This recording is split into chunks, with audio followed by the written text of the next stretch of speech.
Yo, what's poppin', people? Cobra Star Green back with y'all another video today. You love movie news, TV show news, you guys make sure you guys hit the subscribe button. Also, like this video really does help. Today we're gonna be going, as you guys can see from my scroll, they're talking about the Spiral ending explained. Also give you guys a little bit of the review on the side of it. So with saying that, let's get right into it. We got a problem. We got a problem. We got a problem. We got a problem. We got a problem. We got a problem. Yeah, it's probably you. Yeah, we got a problem. We got a problem. Yeah, we got a problem. We got a problem. So with saying that, I'm gonna go ahead and let my co-host go ahead and take it for it. So spoilers for the movie. Zeke, which is Chris Rock's character, is we're on the third act. It is unveiled that his partner, William, is the overall villain of the movie who has been taking all the dirty cops. And his simple motivation is because his father was killed by a dirty cop. The same dirty cop that happened to be the one that Zeke had quote-unquote ratted out for his misdeeds. And so his motivation is, he was like a young kid too. Yeah. So he grows up and he's like, yeah, I always wanted to be a police officer and stuff like that. So he grows up to be a police officer, gets his way into being this dude's partner, Zeke's partner, which all convoluted. Played by Chris Rock. Chris Rock, yep. So basically, he's like, all right, I think I can trust you because you seem like you have a moral compass on this, but I don't know fully if I can trust you because in one of the scenarios when he wakes up, not a slight nod reference to the first Saw, the chain or whatever, when he's doing the key, slight little reference there. I just wanted to point that out. Anyway, he tries to save him, ultimately fails because of the glass and stuff like that. But anyway, so that's what makes him kind of think, hey, maybe I shouldn't trust Zeke. I don't know. Let's test him with his father, who is Samuel L. Jackson.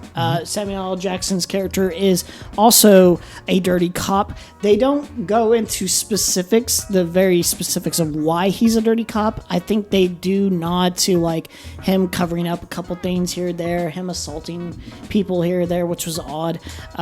So like he's not exactly a great person, but basically he puts him in a scenario of, hey, you can use the one bullet to free your father, or you could use the one bullet to kill me right now. And he makes him make a choice. Zeke makes the choice of freeing his father and then runs after William to stop him. But the thing that's happening while this is happening is William calls these basically a SWAT team, and the SWAT team thinks there's like an immediate danger. And this is a commentary on how the police treat black individuals.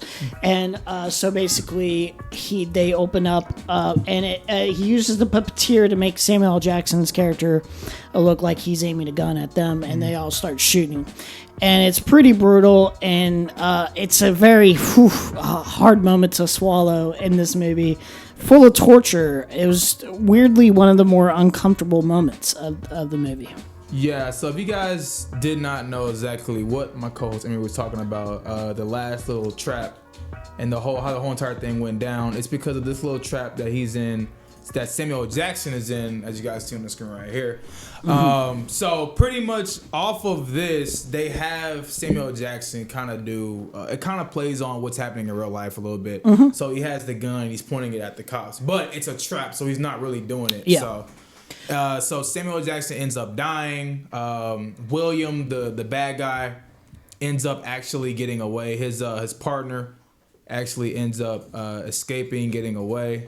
And then Chris Rock's kind of like, what the you know what I'm saying? So it sets up the next film off of that, so they can play off of Chris Rock knowing exactly who the villain is and then going after him. So I can see why Chris Rock wrote this script, how he wrote it. He had something to do with this. He wrote it, how he written it. It was interesting because it's a commentary on, because Zeke's character is a moral good character. Generally, like he's a little gray here or there on how he gets things done, but generally he's not a dirty cop. But in the circumstance of, hey, your dad is a dirty cop and he did all this and you didn't even know till now. Well, now it's kind of like, oof, like I love my dad. I got to free my dad. It's also a commentary on how we treat human beings, like a dirty cop or not, or like a criminal or not. And I thought that was an interesting kind of like setup dilemma for the character to go through.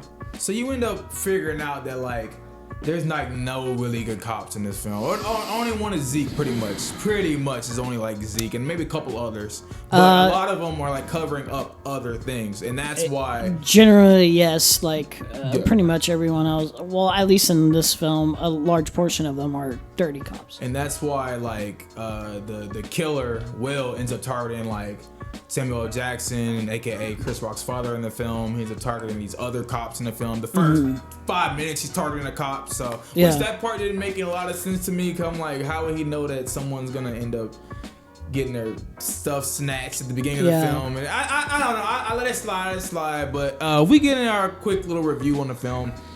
I thought it was better than expected, honestly. I think the best parts of the film were Samuel L. Jackson, I gotta say. Even though he was there here, he wasn't in there that much, but just enough. I thought Chris Rock's performance was pretty great. You know, at first this kind of movie. At first, I was kind of like, this acting ain't it. But over time, I was like, okay, this works. It was kind of a warm up. I thought his relationship with his wife and stuff like that, just kind of sad.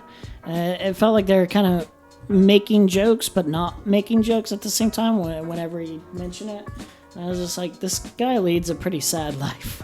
Yeah, and the big thing about these Saw movies is they always got some type of twist in there somewhere. And like, do some of them work, some of them not work? I felt like in this one, this is the scene with the start of the, it's the guy that gets killed immediately. But I thought, the twist that we found out that it's actually his partner, I thought it was really done well. Some of them aren't done that well, but I thought this it was kind of predictable, but at the same time, it was like an interesting premise. For it. Like it makes sense because it's like, if you really take a step back, I know the way this dude Will does this stuff, it's pretty much Jigsaw copycat, right? Yeah. But the way how he, this is the guy in the back right here. The way how he goes about it, you're like, okay, he's a villain, but is he really? Like, you know what I'm saying? Like, how do we play that card, I would say he's a villain in the sense of execution. Like, the general idea of, like, to me, where it's like, with an anti-hero, it's like, okay, like, there's this very specific line between an anti-hero and a villain for me, and what would make him an anti-hero, to me, is not the torture, like... A villain, it's just like this. Like I was telling you, I was like, it's just uncomfortable. It doesn't matter like how bad a person is, even if it might be like, even if you want to say technically some things are deserved, like that kind of torture. It's just like uncomfortable, and I just feel empathetic. So I'm just like, lock them up, throw away the key, find a different way to solve the issue, or like just kill the person if you're gonna be an anti-hero. I don't know. It just. I don't like watching the twisted gore of these films personally on a preference level. It's just uncomfortable. But yeah, like I would say he's generally a villain because of the way it's done. Way he does it. Yeah, it's pretty fucked. I would say in this film, because people are like, oh, the trap's good. I thought that there's not a lot of traps in here. There's not a lot like the other films where it's just trap. This one was kind of like spaced out traps. Like here's one, maybe 20 more minutes. Here's another one. Here's another one. Interesting setups. Yeah. There's some interesting premise. But like I said, you didn't like them because of how gruesome it was. Just uncomfortable on a preference level. If you're a fan of these movies, I think generally you would. I'm about to say like you would like some of these. I'm not sure to what degree because I haven't watched all the Saw movies because I'm not huge on them. I remember watching the first 3 generally and.